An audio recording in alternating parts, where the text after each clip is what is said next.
இவர் வந்து செந்தில் பாலாஜியினுடைய அழுத்தத்தின் பேரில் வந்து என்ன பண்ணுறாங்க, அந்த லோக்கலில் இருக்கக்கூடிய மக்கள் அச்சப்படுறாங்க.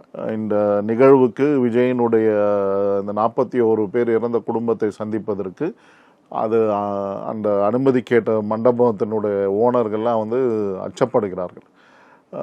கொடுத்தீங்கன்னா பிரச்சனை ஆகும் அப்படின்றது அவர்களுடைய திமுகவினுடைய அழுத்தம் மிரட்டல்கள் இருக்கிறதா தான் தகவல்கள் வருது.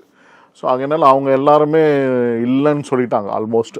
இருந்தாலும் பேசி பேசி பார்க்குறாங்க, அது என்ன நடக்கும்னு தெரியல காலத்தை. அதனால தான் இன்னொரு வேற ஒரு பிளான் சியாக என்ன பண்ணுறாங்கன்னா, அவர்கள் எல்லாம் இங்கே அழைச்சிட்டு வரணும் அப்படின்ற ரீதியில் இருக்காங்க. அங்கேயும் வந்து இப்போ போய் பார்த்தீங்கன்னா, எனக்கு இப்போ லேட்டஸ்ட்டாக ஒரு தகவல் வந்தது. தீபாவளிக்கு ஒரு நாள் முன்னாடி 2 நாள் முன்னாடி செந்தில் பாலாஜி வந்து அந்த கோடங்கப்பட்டி ஏரியாவில் இருக்க சுற்று வட்டாரத்தில் இருக்க வீடுங்களுக்கெல்லாம் போய் ஸ்வீட் கொடுத்துருக்காரு. அதை நீங்கள் பார்த்துருப்பீங்கன்னு நினைக்கிறேன். அந்த தீபாவளிக்கா? ஆமாம், தீபாவளிக்கு வீடு வீடாக போய் கொடுத்துருக்காரு. ஆனால் வந்து அந்த இடத்துலையும் வந்து என்ன சொல்கிறாங்கன்னா, பல பேர் வந்து விருப்பப்படாதன்னு அவரை சந்திக்கவே விருப்பப்படலையாம்.